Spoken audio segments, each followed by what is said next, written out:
Hello everyone, good morning. दोस्तों, CGL 2024 की पहली शिफ्ट हो गई 9 सितंबर की। पेपर में कुछ भी नया नहीं है मैथ की अगर मैं बात करूं तो, और बाकी सब्जेक्ट में भी चीजें सिंपल ही देखने को मिल रही थी, लेकिन मैं पर्टिकुलर मैथ की बात करूंगा इस सेशन में। और मैथ के क्वेश्चन हम देखेंगे कि कौन से क्वेश्चन आए हैं।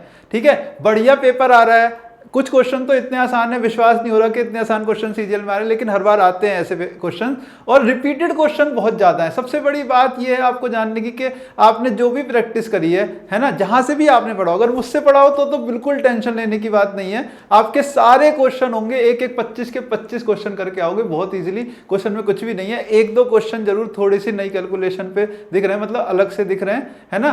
जैसे कि वोटिंग वाला जो क्वेश्चन है उसका डेटा नहीं मिला अभी तक, लेकिन उसमें कह रहे हैं कि थोड़ा सा कैलकुलेशन अच्छी है। वो देखो सीएचएसएल में भी आए थे ऐसे क्वेश्चन वोटिंग का, है ना। एक सर्कुलर रेस का सवाल आया है, उसका भी डेटा नहीं है, लेकिन सर्कुलर रेस में मीटिंग टाइम पूछा है। सर्कुलर रेस हमने डिटेल में करी, बहुत ज्यादा क्वेश्चन हमने उस पर कर रखे हैं, है ना। तो आप ये मान के चलो कि इंपॉर्टेंट क्या क्या है। आपको ये मान के चलो कि जब आप पेपर दोगे ना, तो ये मैं आपको बता दूं कि इंस्टॉलमेंट का सवाल, ठीक है, ये बोर्ड अभी ठीक से चल नहीं रहा, ठीक है। एसआई की इंस्टॉलमेंट का सवाल देख के जाओ, रेस के कॉन्सेप्ट देख के जाओ, ठीक है, डिसऑनेस्ट शॉपकीपर देख के जाओ। ये ऐसी चीजें हैं जो मैंने बहुत ज्यादा कराई हैं। अगर आपने मुझसे पढ़ा है तो आपको कुछ भी देखने की जरूरत नहीं है, आपके बहुत तगड़े हो ही चुके होंगे ये कॉन्सेप्ट, है ना। ये देख के जाओ, है ना। और आप इंपॉर्टेंट चीजें ये देखने को मिल रही हैं। आप सर्कल में दो कॉर्ड वाले सवाल, जैसे सर्कल की मैराथन हमने करी तो ये दो कॉर्ड वाले सवाल खूब किए थे। ये सेम सेंटर के इस तरफ है ना, या फिर दूसरी साइड है। ये ऐसे सवाल देखने को मिलेंगे, इनके बीच का डिस्टेंस दिया होता है या फिर पूछा जाता है ना, या फिर रेडियस पूछी जाती है। ये टाइप मैं अभी कराने वाला हूँ सारे क्वेश्चन, ठीक है। तो इंपॉर्टेंट यहाँ से चीजें बन रही हैं।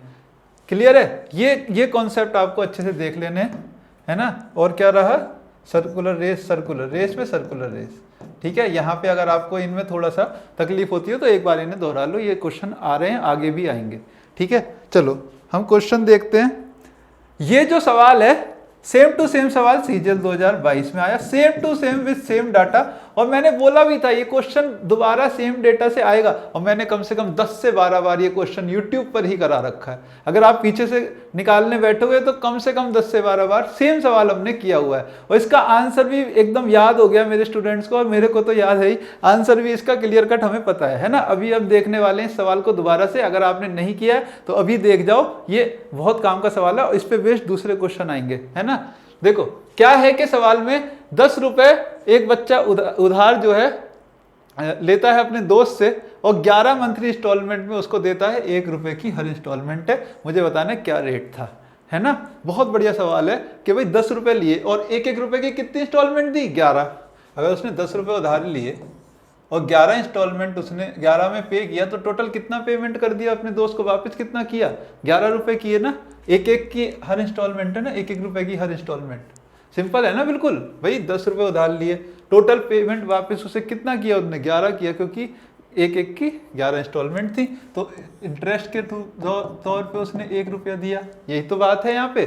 भाई टोटल अमाउंट कितना दिया उसने, 11 दिया, लिया था कितना, 10, 1 रुपया इंटरेस्ट के तौर पे दिया। तो इसमें चलता कैसे है, हर महीने प्रिंसिपल चेंज होता रहता है, हर महीने प्रिंसिपल चेंज होता रहता है। एकदम शॉर्ट में हमें करना है ये चीज, तो मैं आपको एक बार डिटेल में एक्सप्लेन कर देता हूँ जिससे आपको क्लियरिटी रहे, है ना। जैसे पहले महीने के लिए प्रिंसिपल 10 रुपए, है ना, फिर उसने 1 रुपया दे दिया, अगले महीने के लिए उसका प्रिंसिपल चेंज हो गया 9 रुपए, फिर उसने 1 रुपया दे दिया, अगले महीने प्रिंसिपल चेंज हो गया 9 रुपए।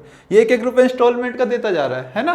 पहले महीने 10 रुपए का उसके प्रिंसिपल था, 1 रुपया चुका दिया इंस्टॉलमेंट के तौर पे, अगले महीने अब उसे 9 रुपए का प्रिंसिपल बचा, अब 1 रुपया चुका दिया, फिर इस तरह से 1-1 रुपया चुकाता रहेगा, ठीक है। इस तरह से चलते चलते जब 1 रुपया बचा, तो यहाँ पे उसने 10 इंस्टॉलमेंट दे दी पूरी, 10 रुपए दे दिए, 1 रुपया आखिर में ब्याज के तौर पे दिया, तो अब बस अब कुछ नहीं, है ना। 1 रुपया आखिर में ब्याज के तौर पे दिया, ये हमारे पास सवाल बनता है। तो 1 रुपए का इंटरेस्ट है, और जैसे कि आप देख रहे हो कि हर महीने का प्रिंसिपल अलग अलग है, तो प्रिंसिपल टोटल लिखूंगा, PRT अपॉन 100 लगाऊंगा, टोटल प्रिंसिपल लिखूंगा, तो 10 + 9 + 8 so on till 1, है ना, या फिर 0 बोलो या फिर 1, एक ही बात है ना। R अपॉन 100 इंटू 1/12, 1/12 क्यों, मंथली है ना, मंथली के लिए 1/12।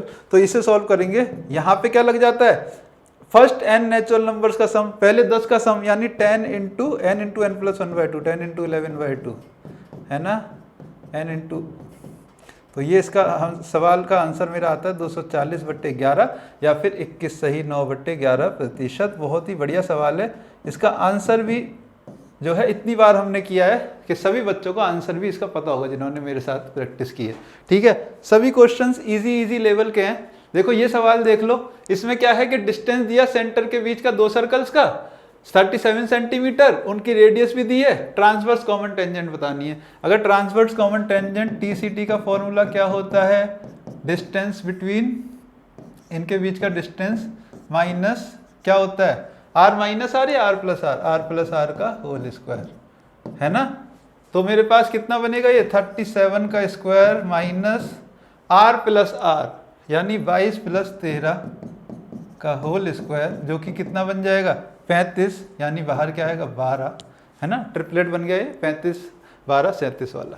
ठीक है, सिंपल है। और अगर डायरेक्ट कॉमन टेंजेंट आ जाए तो उसका फॉर्मूला भी दोहरा लो, वो क्या होता है d स्क्वायर माइनस आर का होल स्क्वायर। ठीक है, इस तरह से अगर दो सर्कल हैं इनके बीच, ये तो डायरेक्ट कॉमन टेंजेंट है, ठीक है, ये डायरेक्ट कॉमन टेंजेंट है। अगर ये रेडियस है, इसकी r है, इसकी स्मॉल r है, ये DCT है, ठीक है। और इसकी बात मैं करूं इस तरह से अगर है तो ये ट्रांसवर्स कॉमन टेंजेंट है, ये TCT है। ठीक है, क्लियर है। सिंपल सवाल आ रहे हैं, मजेदार सवाल आ रहे हैं। ठीक है, यहाँ पे एक सवाल आया, देखो डिसऑनेस्ट शॉपकीपर का एक लाइन का सवाल सिंपल सा आया है बिल्कुल, कि भाई 870 ग्राम देता है 1000 की जगह, कितना प्रॉफिट कमाता है। भाई मेरे 870 ग्राम अगर कोई देगा, यानी कि 870 की जो उसे चीज पड़ी वो 1000 में बेच रहा है, वो 1000 की कह करके बेच रहा है, यानी यहाँ पे प्रॉफिट कितना है, सीधे सीधे मेरे भाई 13 का है, किस पे 87 पे, है ना, इंटू 100। ये मेरा आंसर यहाँ से होना था। यहाँ से तो वन टाइम जाएगा, वन टाइम इसे 130 में से घटाओगे तो कितना मिलेगा मुझे 43 के अराउंड, है ना। 5 टाइम्स करीब करोगे अप्रोक्सीमेटली 5 टाइम्स, 5 से नीचे ही रहने वाला है, अप्रोक्सीमेटली 15% के अराउंड इसका आंसर है। थोड़ा सा इससे नीचे ही होगा, अगर 14.9 होगा तो वो मेरा आंसर रहा होगा, या फिर अप्रोक्सीमेटली 15। बहुत बढ़िया। ये सवाल है भाई cos square 21 plus cos square 69, है ना। ये क्या होता है मेरा 1 के बराबर होता है भाई, क्योंकि a प्लस बी क्या है 90 है, a प्लस बी दोनों एंगल क्या है मेरे भाई 90 है। बच्चे को ये सवाल आता है ना। क्यों? क्योंकि आप cos स्क्वायर 21 को साइन स्क्वायर 90 माइनस 21 कह के इसे साइन स्क्वायर 61 भी कहा जा सकता है, इसलिए होता है 69 भी कहा जा सकता है, बस। ठीक है, 90 माइनस 21 से। ये सिंपल था। एक ये सवाल पूछ लिया भाई, इक्विलेटरल ट्रायंगल की दो साइड 10 सेंटीमीटर है, तीसरी साइड बताओ कितनी होगी। भाई तीसरी भी 10 होगी। मुझे लगता है या तो बच्चे ने गलत डेटा दिया है या फिर ये क्वेश्चन कुछ और है, क्योंकि इतना आसान क्वेश्चन तो यार नहीं आना चाहिए। मतलब हो सकता है आया भी हो सकता है ना, हो सकता है आया भी हो। बढ़िया सवाल है। ये क्या है x square minus 9 upon x plus 3, तो यहाँ से क्या बचेगा एक्स माइनस 3। देखो कितने सिंपल क्वेश्चन आए हैं, है ना। इससे अलग भी कुछ अच्छे क्वेश्चन भी होंगे, है ना। क्या बचेगा x माइनस 3। ये बहुत इजी लेवल के क्वेश्चंस हैं, कुछ तो बहुत ही ज़्यादा आसान। ये सवाल है मेरे पास, डिस्काउंट 40% है, प्रॉफिट 10% है। अगर मार्क्ड प्राइस 550 है तो मेरे पास कॉस्ट प्राइस कितना होगा। ठीक है, एकदम हलवा सवाल है, फिर से एकदम मस्त एकदम मक्खन सवाल है। कितना होगा कॉस्ट प्राइस डायरेक्ट बता सकते हो बिना पेन उठाए भी। मैंने तो ये आपको इतनी बार कराया, मैंने आपको बोला है कि जब डिस्काउंट परसेंट और प्रॉफिट परसेंट दिए हो तो आपको नींद में भी याद रहना चाहिए मार्क्ड प्राइस और कॉस्ट प्राइस का रेशो, नींद में भी याद रहे। ठीक है, आगे जिस शिफ्ट जाने वाले देख लो, ये आपको ऐसी चीज है जो नींद में भी कोई पूछ ले तो आप बता दो। वो क्या होता है 100 माइनस, ये मार्क प्राइस की बात करूं तो 100 प्लस प्रॉफिट परसेंट रेशो, इन दोनों के रेशो की बात कर रहे हैं, 100 minus discount percent, 100 minus discount percent cost price. Mark price upon cost price क्या होता है 100 plus profit percent ratio 100 minus discount percent. तो मैं यहां से देख रहा हूं मेरे पास मार्क प्राइस कितना है, मार्क प्राइस में देख रहा हूं कितना होगा 100 प्लस प्रॉफिट परसेंट यानी 110 रेशो 100 प्लस 10 होगा ना, और ये कितना होगा 100 माइनस डिस्काउंट 60, है ना। तो यहाँ पे मैं देख रहा हूँ कि ये मुझे कितना दिया है मार्क प्राइस, रेशो में तो आया 11 लेकिन दिया है 550, यानी कि 50 की गुणा हो रही है, यानी इसमें 50 की गुणा होगी तो सीधा सीधा 300। बहुत ही ईजी, बहुत ही मज़ेदार, बहुत ही मक्खन लेवल का सवाल था। आराम से क्वेश्चन एग्जाम के अंदर उड़ाने वाले आ रहे हैं, है ना। ये देखो x प्लस 1/x कितना है, -2 है। मेरे भाई जब भी ऐसे होता है -2 तो आप x को -1 रख सकते हो। x को -1 रखूंगा तो ये -1 इक्वल टू -2 हो जाता है। ये आपने पढ़ा होगा, बहुत सिंपल सवाल था। तो मेरे भाई यहाँ पे x की पावर 99 है, यानी -1 की पावर 99 प्लस 1/1 की पावर 4।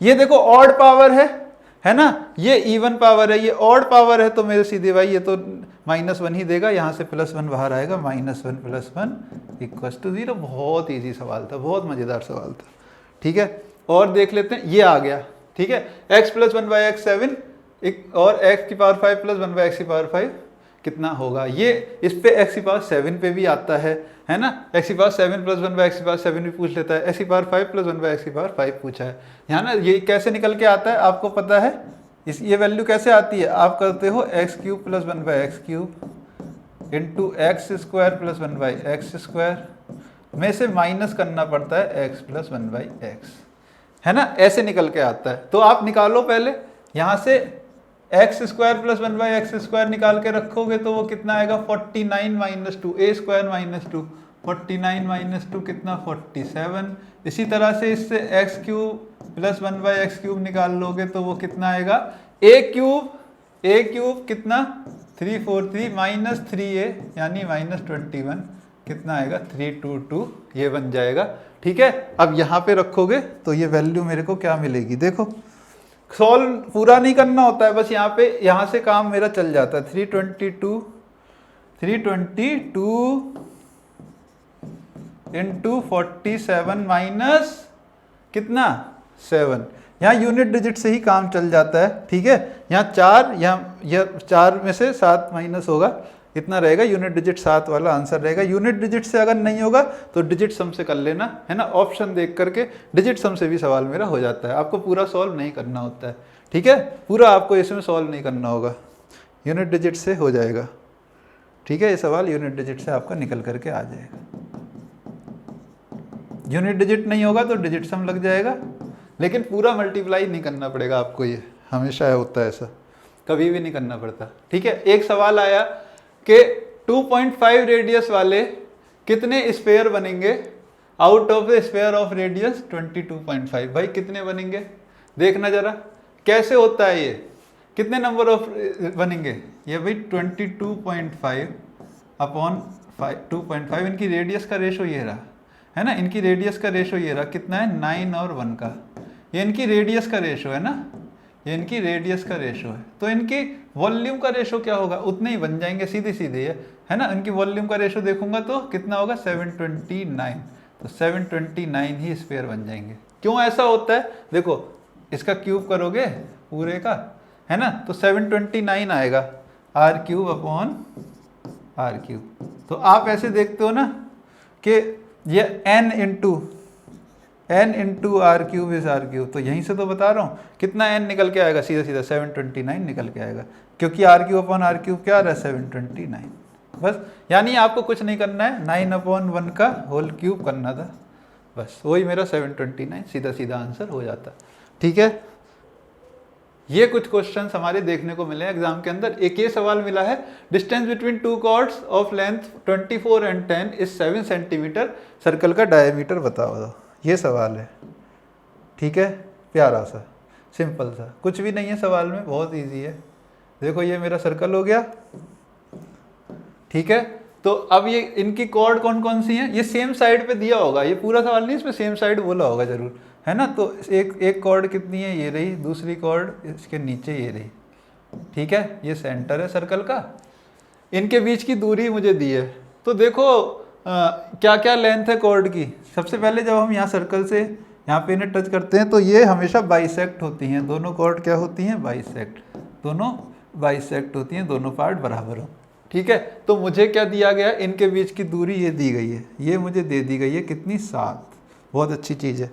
अब नेक्स्ट क्या दिया गया है मुझे देख लो फटाफट, इनकी लेंथ कितनी कितनी है 24, अगर ये 24 है तो इतना पार्ट 12 होगा, ये भी 12 होगा। ऐसे ही ये कितनी है 10 है तो ये 5 होगा, ये 5 होगा। ऐसे ही पता चल रहा है, ये 12 5 वाले कुछ ट्रिपलेट बनते हुए दिख रहे होंगे, ऐसे ही मुझे दिख रही हैं चीज़ें ईजिली, है ना। जब यहाँ से जोड़ूंगा तो ये रेडियस और ये भी रेडियस है, ठीक है। अब यहाँ पे देखो जरा, यहाँ पे देखो ये कितना है, 12 है ना, ये 12 है, और यहाँ पे ये कितना है, 5 है। अगर आप 13 ले लेते हो रेडियस को तो देखो क्या सेटिस्फाई कर रहा है, क्या मैंने 13 लिया, अगर मैं 13 लूँ रेडियस को तो इतना पार्ट कितना आएगा, 5, ये 5 आ जाएगा, ठीक है। और अगर यहाँ पे इसे 5 है, ये बड़े वाले ट्राइंगल में, इस वाले ट्राइंगल में ये 5 है, तो ये रेडियस 13 तो मैं ले ही चुका हूँ, ये भी रेडियस है, ये भी रेडियस है ना। तो ये 12 और 7 5 12, इतना पार्ट 12 बन रहा है, तो ये भी सेटिस्फाई कर रहा है, ये भी ट्रिपलेट सेटिस्फाई कर रहा है ना, ये भी ट्रिपलेट सेटिस्फाई कर रहा है, ये 12 हो रहा है, 7 दे रखा था ना, 7 5 12, यानी सेटिस्फाई कर रहा है, यानी रेडियस मेरी 13 बिल्कुल सेटिस्फाई कर गई, तो डायमीटर कितना हो जाएगा, 26 हो जाएगा मेरे भाई, कितना हो जाएगा, 26 हो जाएगा, ठीक है।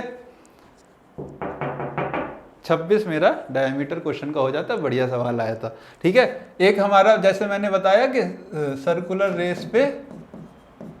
सर्कुलर रेस का सवाल आया है, उसमें मीटिंग टाइम पूछा गया है, उनकी रेस्पेक्टिव स्पीड जिस तरह से भी दी होंगी, है ना, ठीक है। अगर फर्स्ट टाइम मीटिंग टाइम पूछा जाएगा तो सेम डायरेक्शन है तो रिलेटिव स्पीड कर देंगे, अपोजिट डायरेक्शन में रिलेटिव स्पीड यूज करेंगे, है ना। और अगर ये बोलता है कि एट द स्टार्टिंग पॉइंट अगर सवाल में देता है ना कि वो मिलते हैं दोबारा स्टार्टिंग पॉइंट पे, मान लो एक इधर से गया, है ना, दूसरा इधर से गया, अब पूछ ले कि फर्स्ट टाइम कब मिलेंगे।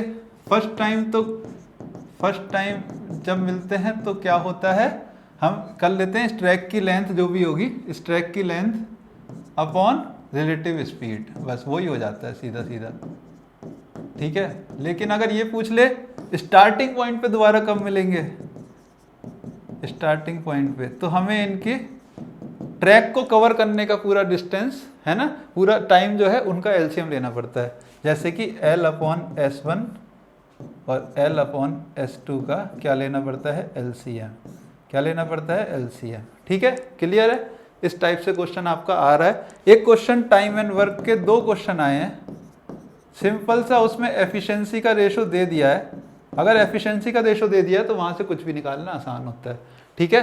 2 लोग हैं, उनकी एफिशिएंसी का रेशो दिया है, तो वहाँ से आप इजीली उस क्वेश्चन को भी कर सकते थे। यानी जो पेपर आज आया है पहले शिफ्ट में एकदम कुछ भी नया नहीं है, जरूर 1-2 क्वेश्चन कैलकुलेटिव होंगे और बच्चे को डाटा याद नहीं रहा होगा, लेकिन ये आप मान के चलो overall paper same to same level आ रहा है, बढ़िया एकदम मस्त पेपर आ रहा है, टेंशन लेने की कोई जरूरत नहीं है। आगे आने वाली शिफ्ट में अगर आप जा रहे हो पेपर देने, बिल्कुल रिलैक्स होकर जाओ, जो आपने पढ़ा है वो चीज़ें वहाँ मिलेंगी, ठीक है।